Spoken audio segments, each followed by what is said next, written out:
So for the past 20 years, so for the past 20 years, so for the past 20 years,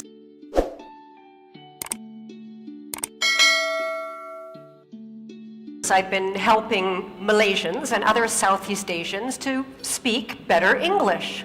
I've been helping Malaysians and other Southeast Asians to speak better English. I've been helping Malaysians and other Southeast Asians to speak better English. And through training thousands of Southeast Asians, and through training thousands of Southeast Asians, and through training thousands of Southeast Asians, I've discovered a very surprising truth. I've discovered a very surprising truth. I've discovered a very surprising truth. I've discovered that how well somebody communicates in English.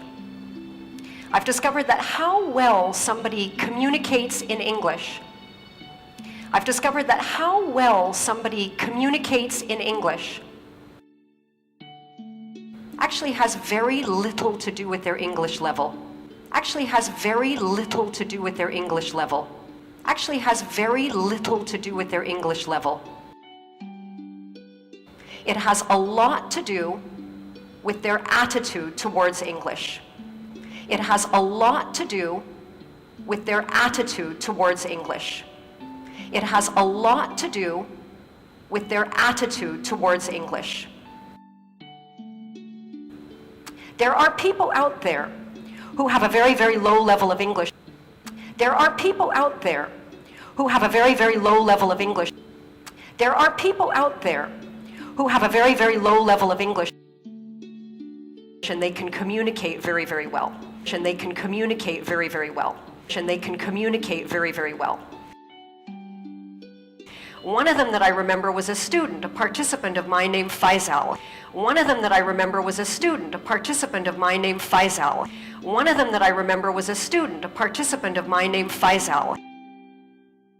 He was a factory supervisor. English level very, very low. He was a factory supervisor. English level very, very low. He was a factory supervisor. English level very, very low. But this guy could just sit and listen to anybody. But this guy could just sit and listen to anybody. But this guy could just sit and listen to anybody very calmly, clearly, and then he could respond. Very calmly, clearly, and then he could respond. Very calmly, clearly, and then he could respond. Absolutely express his thoughts beautifully. Absolutely express his thoughts beautifully. Absolutely express his thoughts beautifully at a very low level of English. So today I want to share with you at a very low level of English.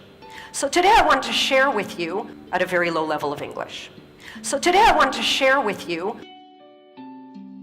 what is so different about people like Faisal. How do they do it? What is so different about people like Faisal? How do they do it? What is so different about people like Faisal? How do they do it? And second of all, why is this so important not only to you? And second of all, why is this so important not only to you? And second of all, why is this so important not only to you, but to your children, to your community, and to the future of Malaysia?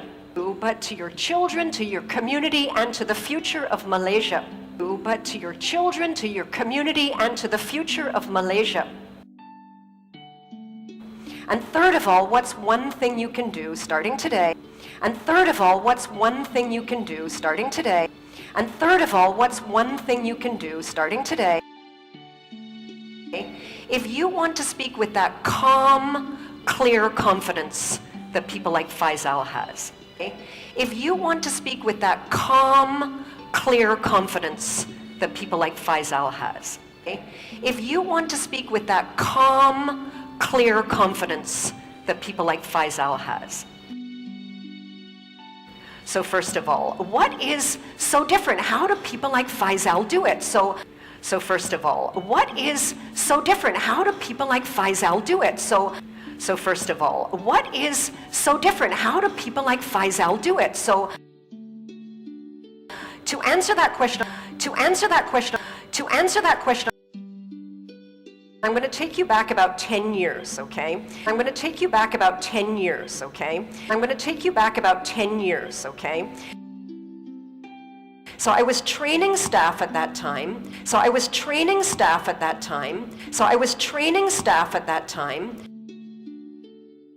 And my daughter at that time was taking piano lessons.